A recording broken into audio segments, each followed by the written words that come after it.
High up in the mountains of Central Asia lives a giddy goat with a lot of panache and a penchant for stomping its enemies into the dirt. But the rumor mill stops for no goat, not even for the Markhor.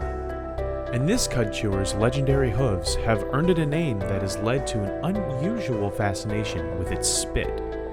But expecting exceptional expectoration is all a part of life, death, and taxonomy.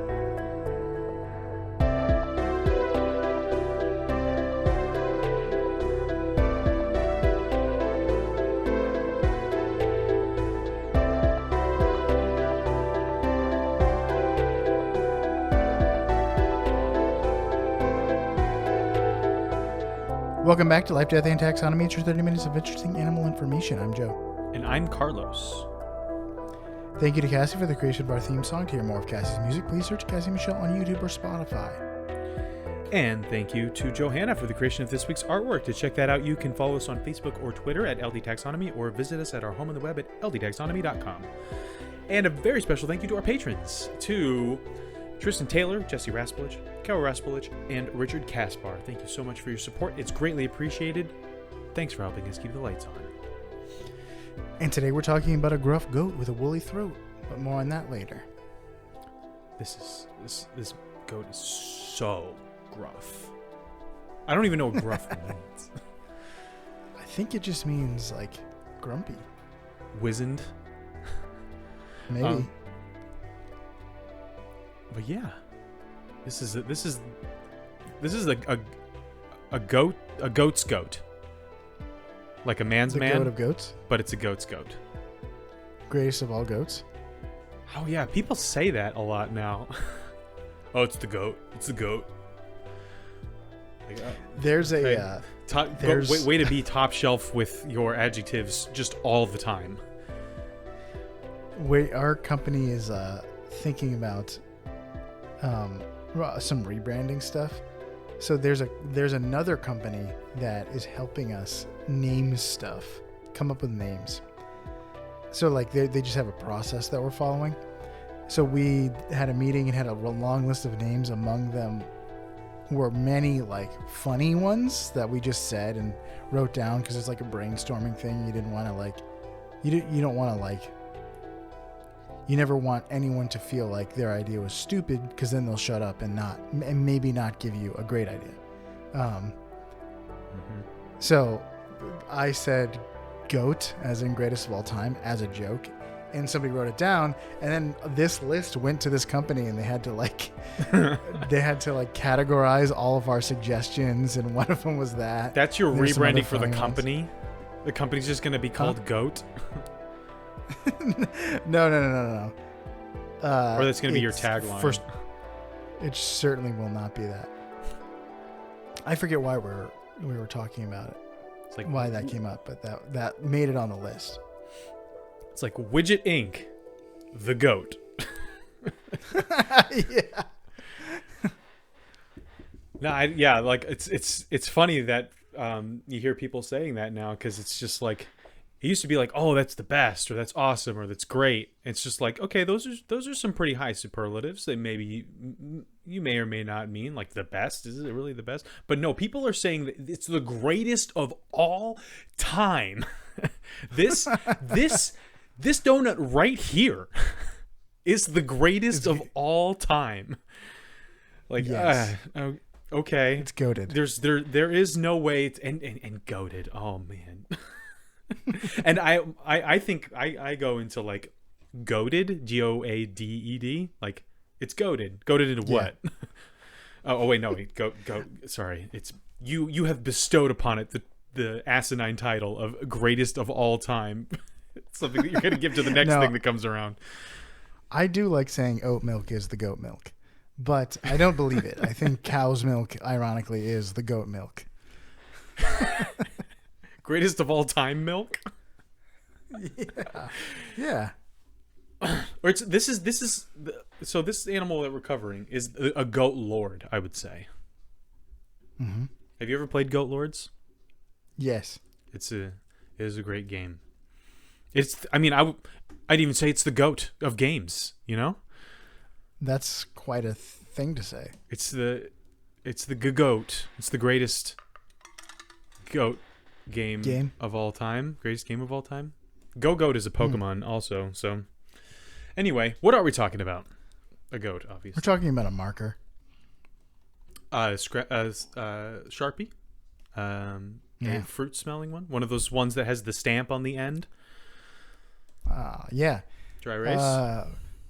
That page, my secretary. Here, Sharon, can you give me some fruit-smelling markers? Sharon. I just like the idea of like when you were thinking of types of markers, there was Sharpie and fruit-smelling. Yeah, I guess dry erase should have been number erase, 2. Wet erase. Watercolor. Those ones those really strong smelling like alcohol based ones. With the little like ball in it that makes it sound like a spray paint can. Those are all the markers I can think of, except for the marker that turns everybody into necromorphs in Dead Space. But yeah, well, this marker is Markhor. Markhor. Yeah, it's Markhor. Markhor. It's Mark Wahlberg. Doing flips off of like buildings and stuff like that. It's Markhor.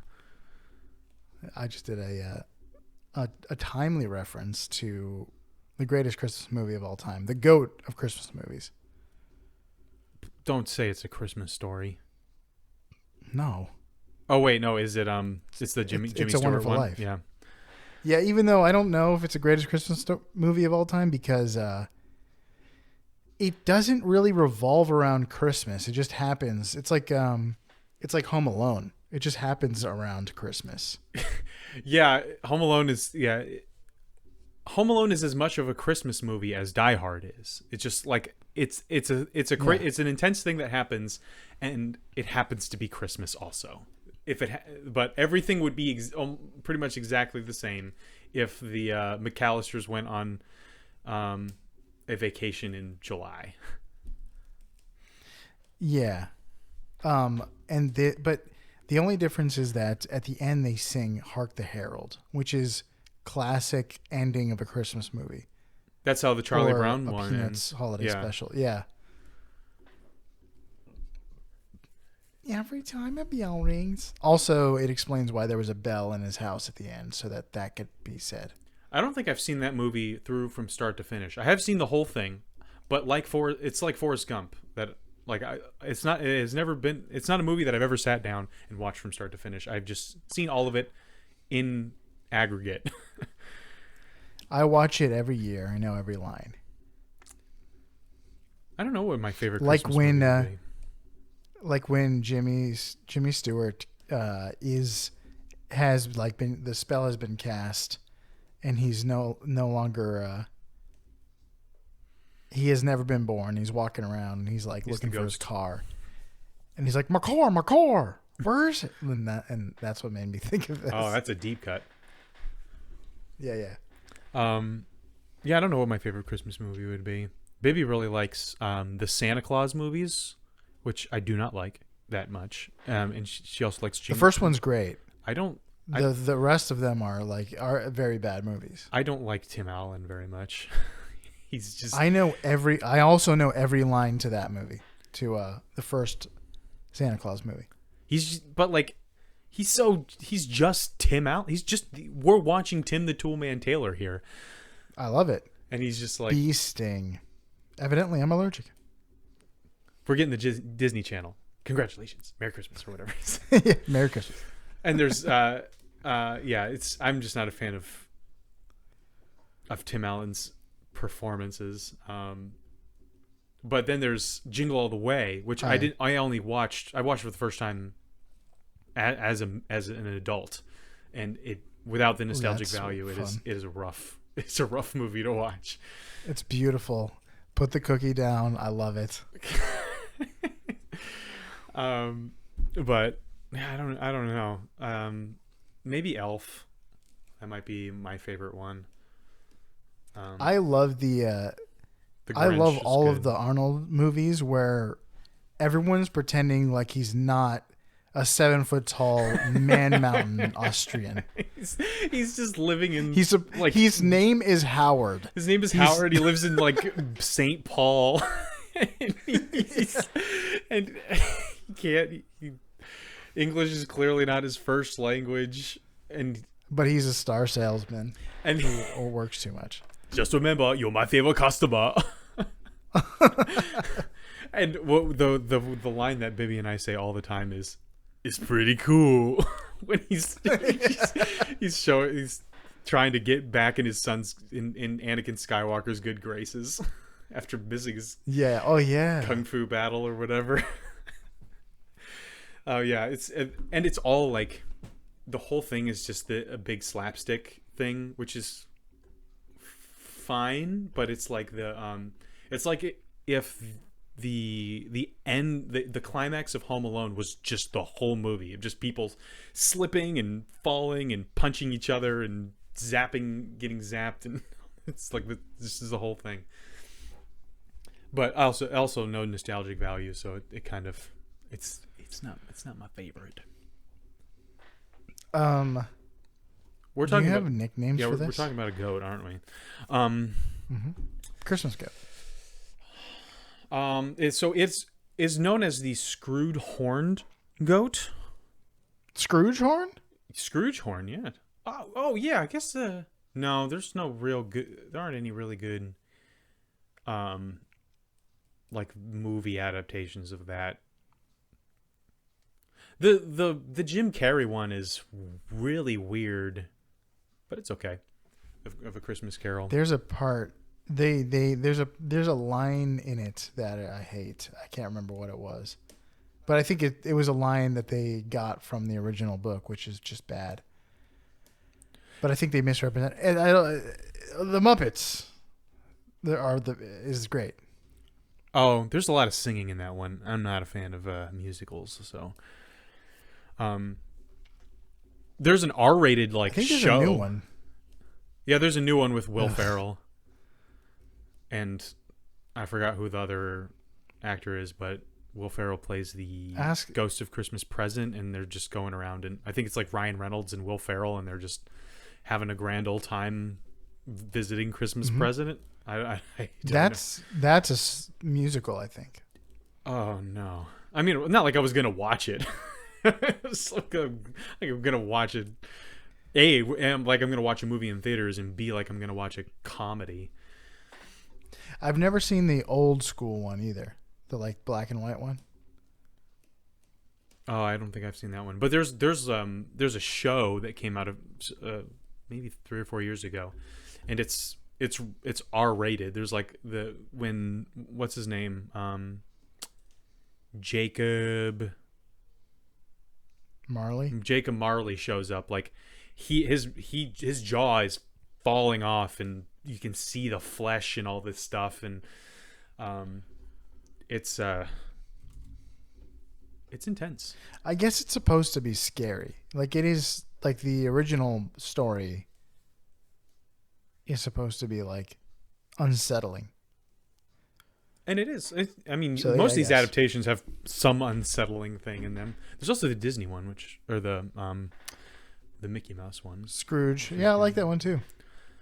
Anyway, how did we get there? Scrooge McDuck. Oh no, because it's called the Screwed Horned Goat. It's also called the Shakawat. Make of that what you will. Passamaquoddy? Sure, yeah. That's the town in Pete's Dragon. Yeah. So it's called Shakawat. We're gonna call it here Markhor, Dark Lord of the Sith, the Capper Demon, the Slytherin Slurper, and of course, Snake Eater. Interesting. Which is Snake is the main character of Metal Gear Solid. There's a game called Snake Eater from the Metal Gear Solid collection, a series of games I never played, but the Metal Gear Solid collection. Yeah, it's on loan from Own the greatest hits. it's on loan from the Metal Gear Solid collection. Yeah. The Markhor. You have a game we could play? No, because we need to taxonomize this, Captain. It's been 15 minutes. I mean, okay, if you have time. It's the kingdom Animalia. You know it, you love it, you're in it. It's in the phylum Chordata. It's in the class Mammalia. It's in the order Artiodactyla, which means it's what, even-toed ungulates. Yeah, which means it's a humpback whale. Yeah, it's a bovidae, which is cloven-hooved ruminants. Choose the cud. Caprinae, which is you're born, I think, in August or something. I don't know. It's a ruminants, medium-sized bovids, antelopes and stuff. And Caprinae, it's a tribe. The tribe is Caprinae, and then the genus is Capra. That's the goats of goats. That's The goatists, the goated goats. That's as goat as you can Including get. the domestic goat. Yeah. And the species is falconeri. Capra falconeri. Yeah, it's a falconer. Or falconry. Yeah, it's if you get on one's bad side, it will literally send a trained falcon after you. But since we're in the business of naming things, it's time for my favorite part of the show, critter groups. The part of the show where I ask you, Joe, a question, and that question is the same every time. What is the name of a group of this animal, or what is the term of venery, or what is the collective noun? 3 ways to ask the same question. If you saw a group of goats, what would you call them?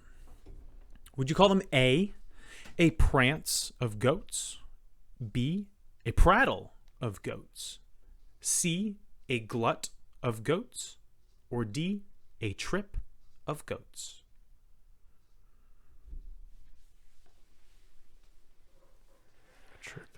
A prattle? Tell me the first two again. Prance, prattle, glut, and trip.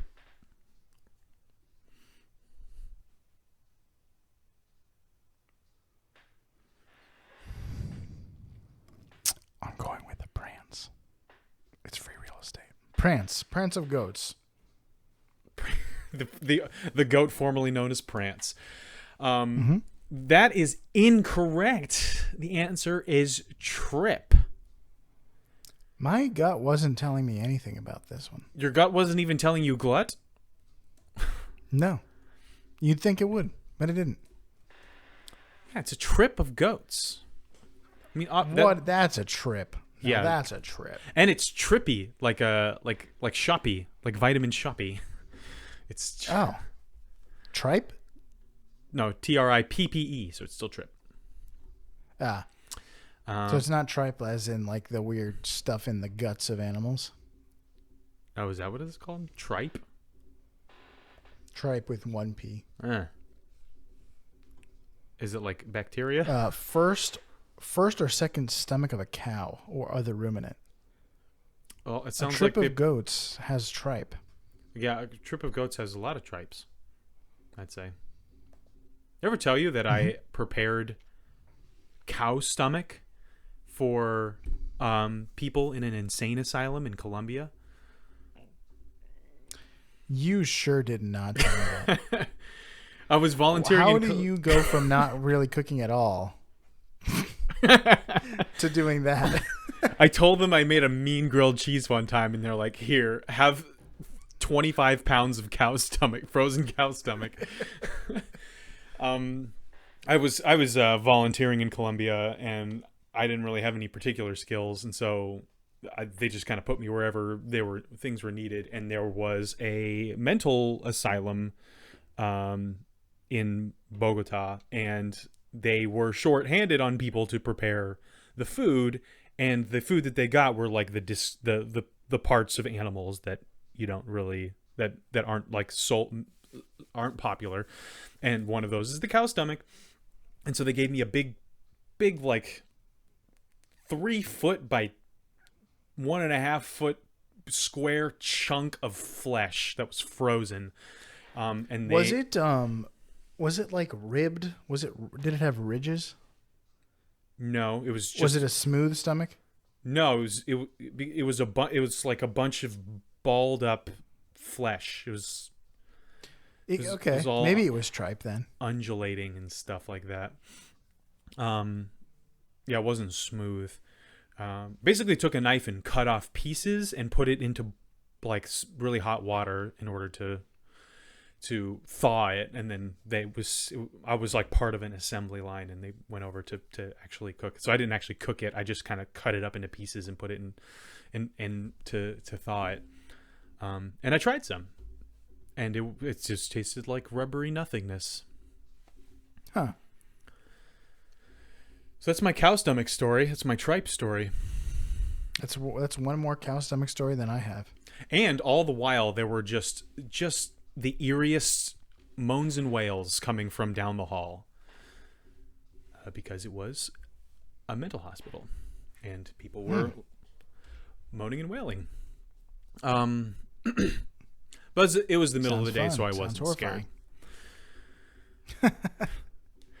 Nothing bad happens in the middle of the day. Yeah, it always happens at night.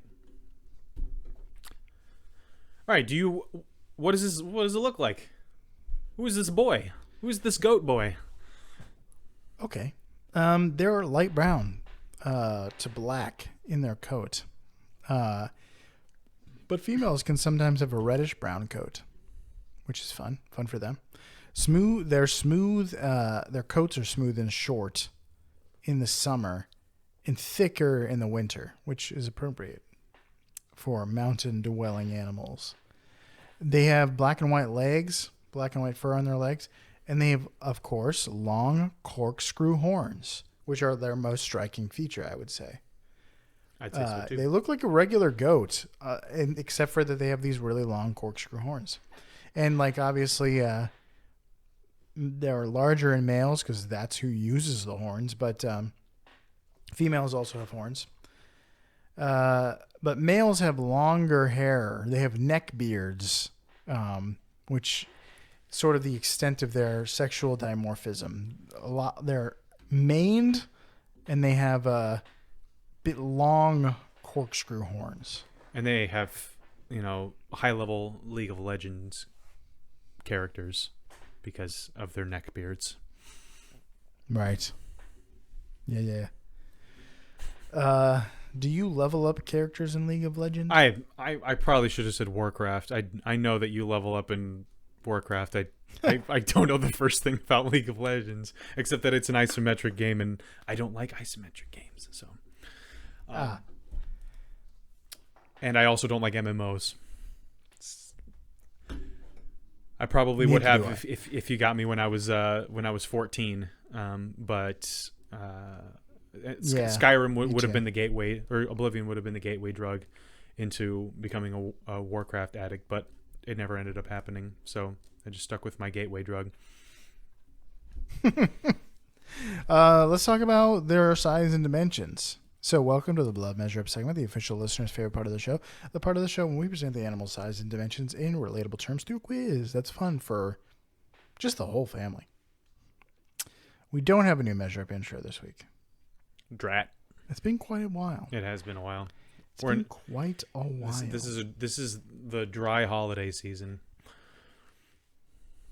Is that how it goes usually? No. Yeah, we even have a little bit like our surge in listeners has dipped a little bit. A lot of people are, I guess, wasting their time with experiencing mirth and glee with their friends and family for the holidays. And that really, when they could be learning animal facts.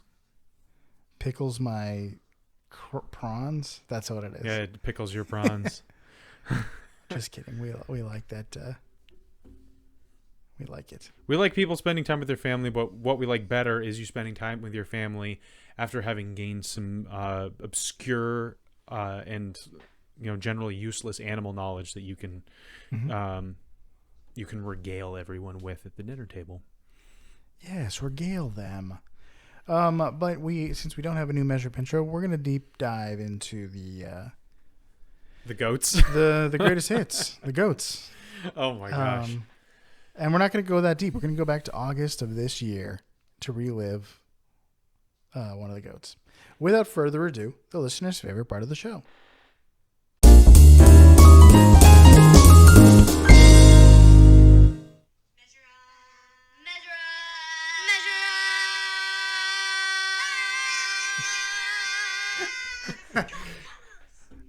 Yes. Oh wait.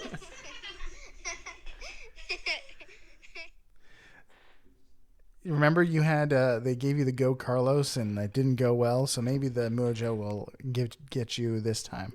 Yeah, it was the pool. I like the at the end of like the as it escalates, one of them, I don't know who it is, but someone just goes just starts yelling.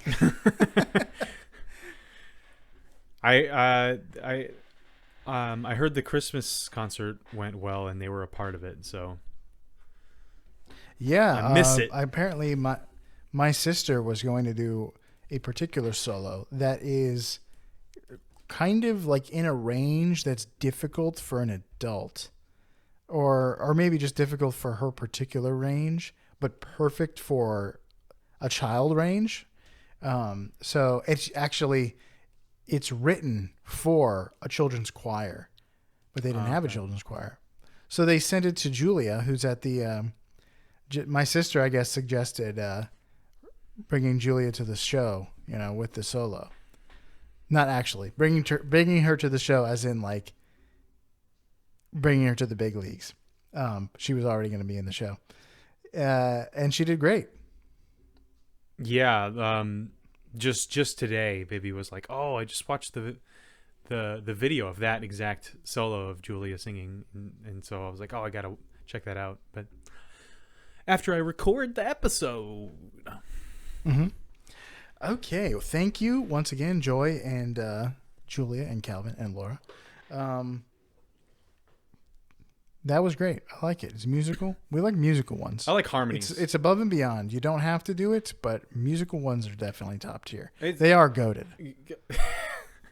Harmonies are just. It's tough to go wrong with harmonies.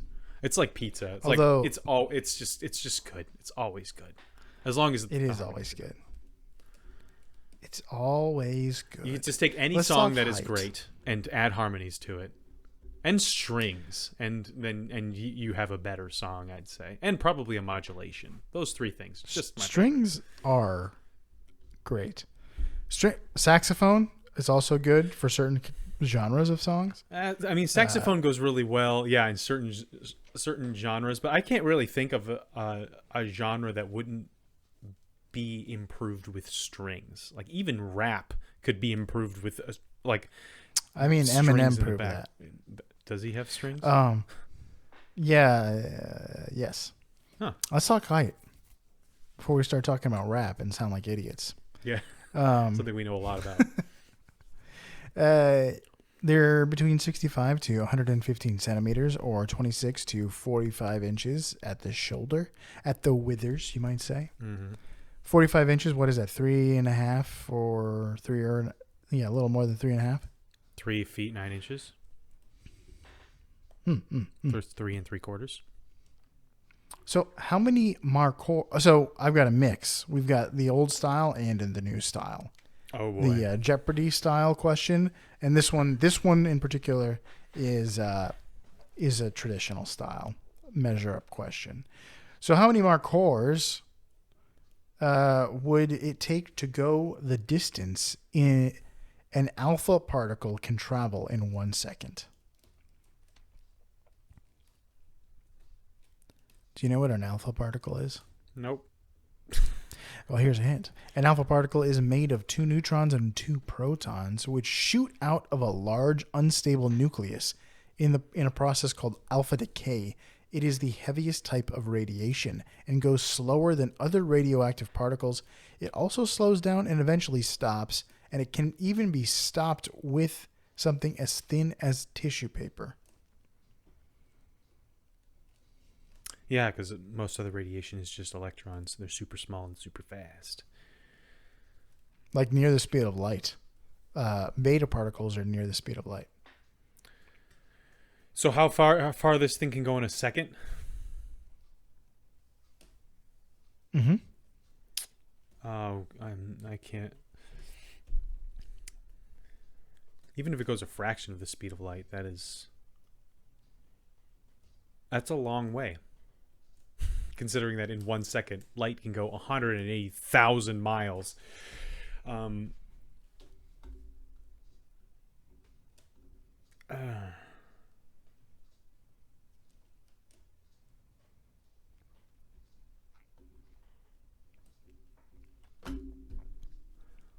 um,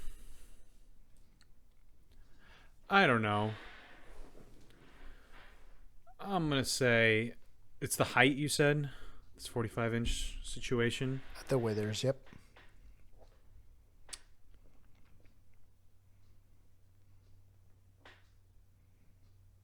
Miles, goodness gracious. Okay, I'm gonna say it's a third of the speed of light. It is a lot heavier than an electron, though. I don't know what I'm talking about. The We're gonna say it's a third, which is 60,000 miles a second, which is 3.8 billion inches divided by 45. 84.4 million Markhors. Go into the distance. An alpha particle can travel in 1 second. Final answer. Yeah. The correct answer is 18.3 million Markhors. At least I got the exact number of digits right. That's true. Alpha particles travel at 7% the speed of light, or 13,000 miles per second. Although, I did see that since they slow down, that might not be their top speed. So I saw that it was closer to 18,000 miles per second when they first shoot out of the nucleus. So you might be, your answer is a little bit, that's a little closer to your answer.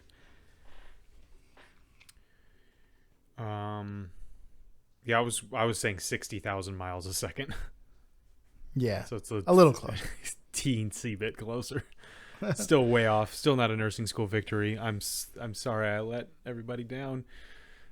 All right, I think you're gonna get this one. Here's a Jeopardy style, except for you don't have to say what is, measure up question about their weight, which is 32 to 110 kilograms or 71 to 243 pounds.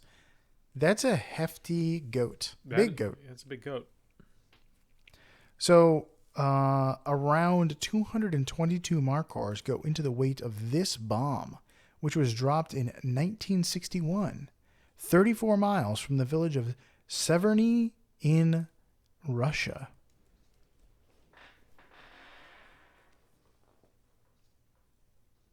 I don't know the names of bombs.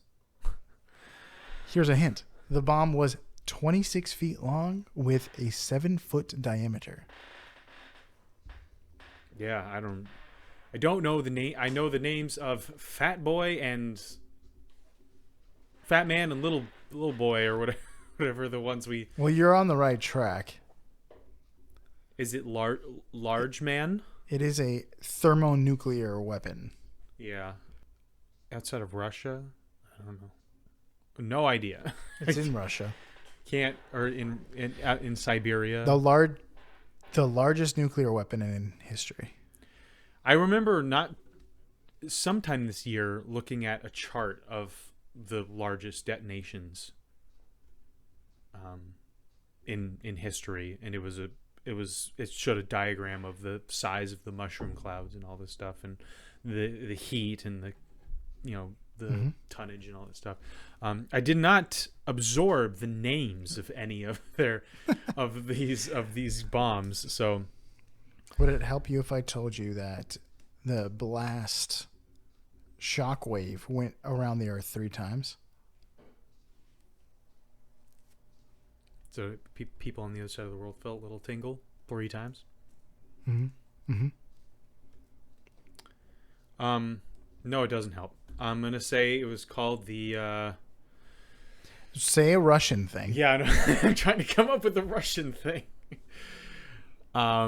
It was called the Privyet. What's the big like a the hello bomb? That would be a cruel name for a bomb. Oh, no, wait, is Privyet hello? I thought it was thank you. Yeah. Oh, maybe. I thought it was hello. No, Das Vidanya is no. That's goodbye. I don't remember. Privyet might be hello. Then I guess Zdravstvuyte. I think that's thank you. So that's what I'm going to call it. It's the Zdravstvuyte. It's a. Okay. Yeah. Okay. Here's a last hint. If this bomb was made in Russia, it might be called the president bomb. The Tsar. And if it was made in England, it might be called the. Yes, that's correct. It's just called the Tsar. The Tsar Bomba. Tsar Bomba. The Tsar bomb was 27 tons. You could hurt a lot of people just dropping that without a nuclear payload. You could just drop that hunk of metal and do some damage. They have there's an idea to have like an orbital weapon that just throws chunks of graphite at the ground from space. Yeah. And so it detonates like it doesn't detonate, but it's like meteors. It's like a meteor impact with an explosion and everything. And there's no explosives actually involved. You just have a satellite with a hunk of graphite that you just drop. Well, that is the opposite of the machine that flings things into space. Yeah. Which is cheaper than like rockets. That thing is awesome. Okay. That's all I got. That's a technical victory. I think you just dramatically overestimate my trivia knowledge. You're like, oh, I think he'll get this one. I think he knows what the Tsar Bomba is. I can't believe you didn't know what the biggest bomb in history was. The only Bomba I know is La Bomba.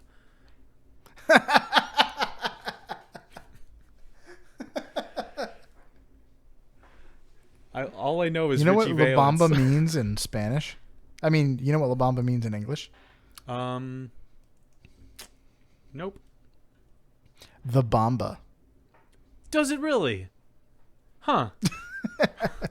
Yeah, it has no translation. It's like the name of a dance. Yeah, that makes sense. Like Danza Kuduro is just the Kuduro dance. Whenever Danza I go Kuduro. to a like La Bamba or any other Mexican restaurant, I love dropping that piece of knowledge. Like, you know what La Bamba means in English? What? The Bamba. It's I'm ready to be a father, I guess. That's the only qualification. Is joke trivia? Yeah, dad jokes. Yeah. Yeah, I guess. Yeah, that's really the only prerequisite. Right. According to when Mason's like running away, don't put a leash on him. Just say, "Hey, like just treat him, treat him to a wonderful joke." Yes, and he'll hear that and be like, "Wow, I wonder what it is." Yeah, I remember. I was reading the Shepherd Leader at Home, and that was pretty much the only thing the book was about. Yeah, it was. You basically just throw that book away and just read good, clean jokes for kids. Just you're just a walking, talking Uncle John's bathroom reader. Yes.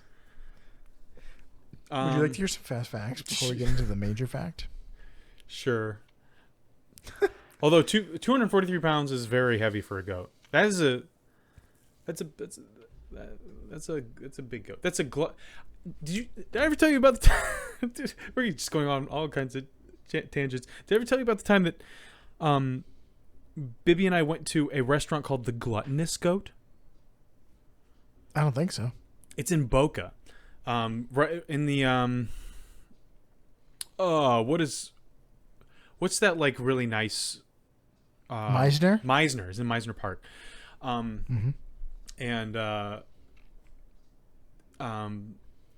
Bibby when she was working as a nurse, there was a guy who owned several bays at Meisner, and one of them housed this restaurant, Gluttonous Goat, and he was just giving out gift cards to get people to come to this place. And so he gave her a gift card, and so we went out to this this restaurant, and on the wall was just this if a goat could be a demon of hedonism, that's what we saw. It's just this like painting. a picture of it? It was a painting, a mural of a goat sitting on a throne with like alcohol, and it had its memories, as tasteful as I can say it, just hanging out. And it had like a crown, and it was like this big fat goat. We went in, and I like, I don't know, I'm kind of a picky eater. I just kind of wanted the burger, and the chef was the one that came out and took our order. And he's this big guy, and he leaned over the table, like we're just sitting at the table, and he's this like obese guy, and he's just like he's got his arms on the table, leaning over it, and taking our order that way. And I was like, I'll just have the burger. And he was like, listen, you don't come here and just get a burger. And I was then why is it on the menu?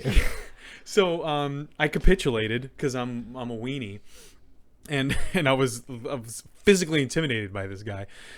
So I was like, okay, I'll get the shepherd's pie or whatever. And he's like, that's What did right. he want you to get? The shepherd's pie? That's what he wanted you to get? Just something, I don't know. But I guess to him the burger was too, like, too standard. Maybe he should make a better burger then. Or just I don't know. He wanted us to get this like eclectic experience from this place. And the shepherd's pie wasn't all that good. I don't think Bibby liked her. I think she got some sort of fish, and we never went back. And the place shut down like a few years later. But that was my experience so I at a can't even experience this. No, it's gone. But yeah, for a little while at Meisner Park, there was a restaurant called the Gluttonous Goat. But here's the thing: if you got a restaurant at Meisner Park, your rent is probably just like criminal. So you better be moving burgers basically in order to pay the rent. You can't be sending your chef out to the tables to intimidate people into eating stuff they don't want to. Yeah, you gotta have great customer service. You gotta give great food, great experience, great murals. Yeah, I took a picture of that mural. I don't know where that picture is, but goodness, that is burned into my psyche forever. Anyway. Okay. So fast facts? Yes. Would you like to? You don't come to this podcast and eat just the fast facts, but here are some anyway. Let's talk about their range. They're native to Central Asia, the Himalayas, and the Karakoram Mountains, which is a fun name for mountains. Yeah, it's like I wouldn't want to go there. Lord of the Rings. Sounds like mountains. it would be like. Yeah, it does sound like the Karakoram of Doom. They are well adapted to mountain terrains, and they can be found as high as 11,800 feet. It's high. That's quite high. It's high times. They enjoy scrub forests. Scrub is like bushes and shrubbery, I think. Yes, short plants. They graze and browse early in the morning and late in the afternoon. Do you know what browsing is? Besides looking for stuff on the internet or in a shop? It's using Brave instead of Chrome so that you don't get targeted ads. I think it's eating shrubs, right? Eating like pretty much eye level for a a deer kind of thing, rather than grazing is like putting its head down and eating grass, and then browsing is eating whatever happens to be hitting it in the face. Yes, eating leaves and soft shoots. That's what browsing is. Couple of browsers. Mating. Mating season is during the winter, and males will spar with their horns to push the other off balance. The winner is the one who stands his ground. And males have a strong smell. In Wikipedia, wanted you to know that they are stinkier than normal goats. They smell worse, or at least stronger, than a domestic goat. And they smell pretty strong. Makes sense. They're wild. Yeah. They're bigger. Why wouldn't they smell more? They're bigger, they're hairier, and they're if wild. not worse. There's no reason for them not to smell more than a domestic goat. They are the national animal of Pakistan. Did you know that? I did. I'm sure people think about that all the time. I'm sure Pakistanis think about that all the time. Was Pakistan the one that had that game where they like... It was like lacrosse, a polo, but instead of a ball, there was a goat? Just a giant goat carcass with no head? What? I've never heard of that before. We've talked about it before. We've talked about a game. Oh, no. We talked about that on Thunder Smash, our podcast from antiquity, back when we were. I forgot what episode we were, what we were talking about. I think it was Nacho Libre or something like that. But I do remember you mentioning that. Oh, bringing back Headless the old goat sport. I don't remember if it was Pakistan, but that is one Buzkashi. Kyrgyzstan. Huh? You got the wrong Stan. The headless goat polo of Kyrgyzstan. Kyrgyzstan? Kyrgyzstan, yeah. Kyrgyzstan, Uzbekistan, Turkmenistan. So many stands. Predators that enjoy munching on the Markhor include the Eurasian lynx, snow leopards, Himalayan wolves, brown bears, and sometimes the golden eagle. Oh, we talked about the golden eagle. It likes to push things off of cliffs. Yeah, it does. But that's all I got for that. Do you have any thick facts? Thick. If I were an eagle, that would 100% be my my go-to hunting strategy. Your goat hunting strategy? Can't wait for this episode to be over. It's just charged with millennial energy. That's a Gen Z thing to say. That's everything being goated is a Gen Zer. I'm calling this major fact. Nature is Metal Gear. Did I say nature fact? I said major. Yeah, I said major. Play it back. Yeah, nature is Metal Gear. So Markhor is actually a Persian word that literally means snake eater. Markhor. But hold on, you might say, aren't Markhors goats? And you'd be right. And don't goats mainly eat plants and people's shirts and things like that? It's not a carnivore, is it? And I'd say most impressive. Most impressive. Your time listening to our show has done you well. Mammals. I wish I could do a good Darth Vader voice. But yeah, you're right. Mammals that eat other mammals are usually in the order Carnivora, or other animals, not mammals, but mammals that eat other animals are usually in the order Carnivora.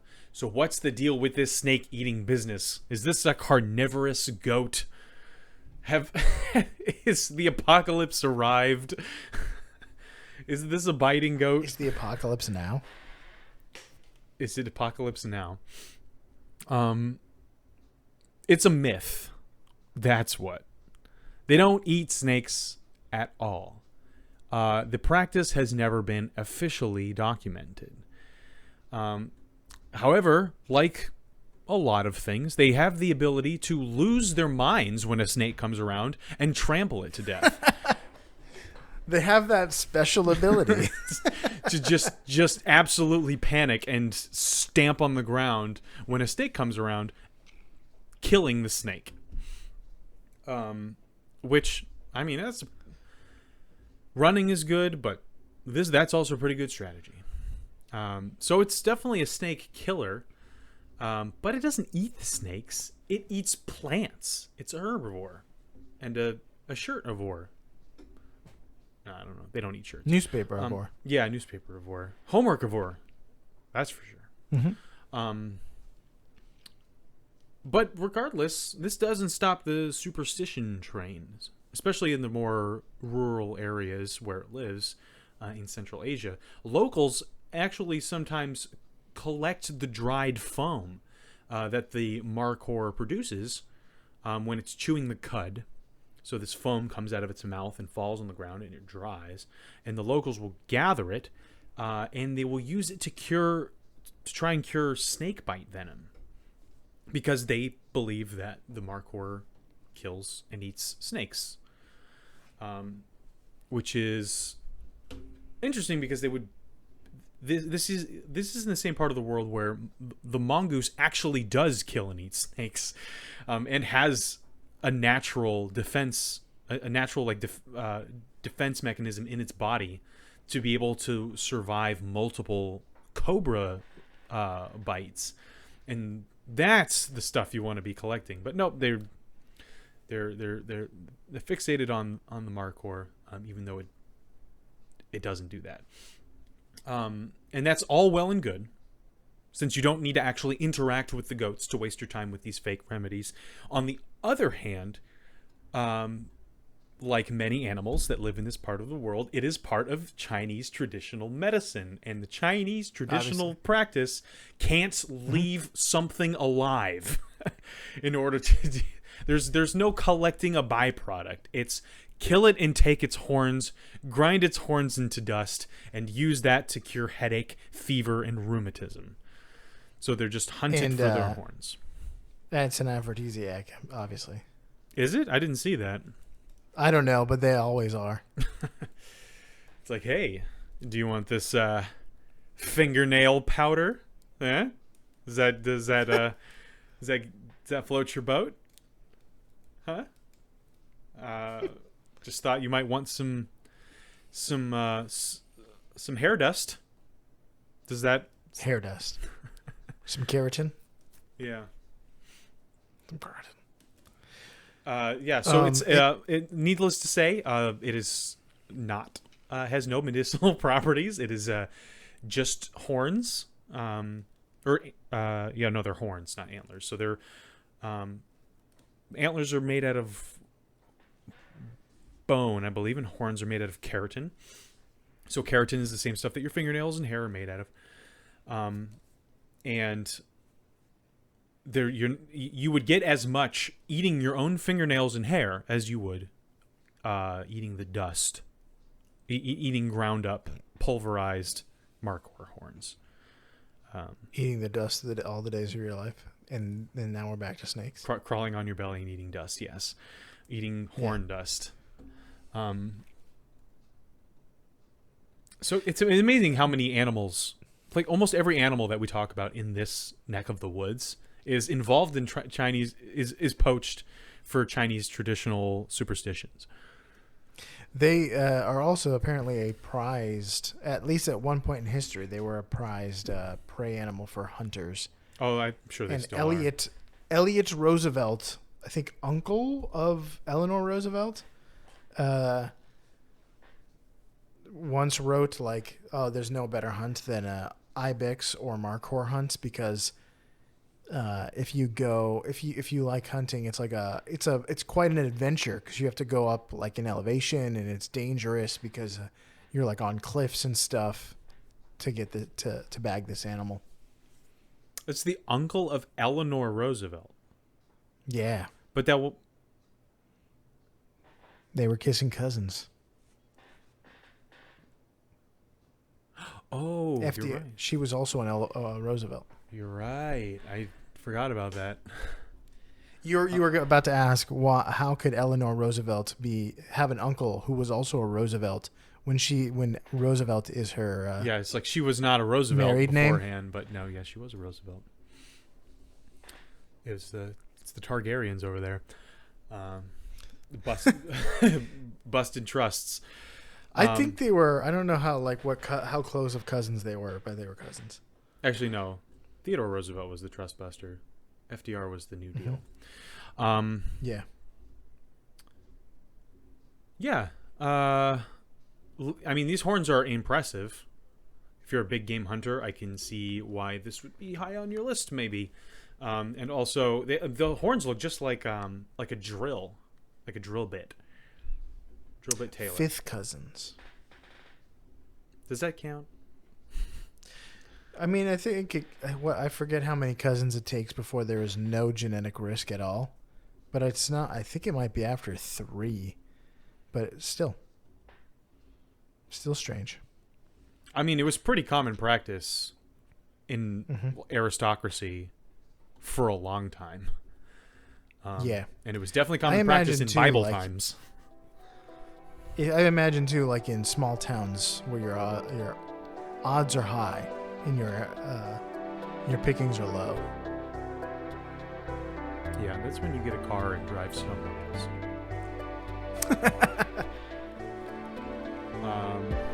That's all I got. It's a short major fact, but that's why we bantered a bunch. That's why we went on a lot of goat flavored tangents and cow stomach flavored tangents. Do you have anything else? That's all I got. All right, so that is the Markhor, Dark Lord of the Sith. For you out there in Podcastia, maintain sure footing. Keep your horns twisty and pretend to eat some snakes on some planes. I don't know, like the Markhor here in life, death, and taxon.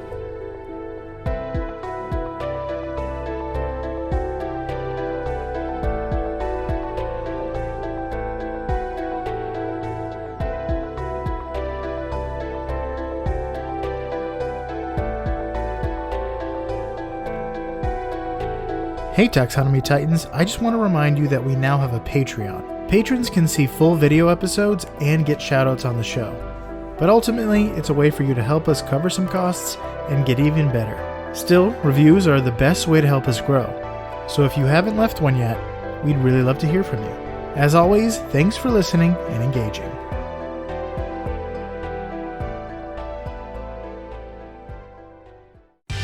Life, Death, and Taxonomy is my favorite in the world podcast. What is Markhor, Dark Lord of the Sith referencing? It's not reference. It's just Markhor sounds like the name of, like a Sith Lord. It sounds like Melkor, which is like the name of a Lord of the Rings demon. Yeah. Lord of the Rings Satan. Yeah. Before he completely fell. Sauron's dad. It's not actually his dad. No. Sauron's mentor. Yeah, mentor.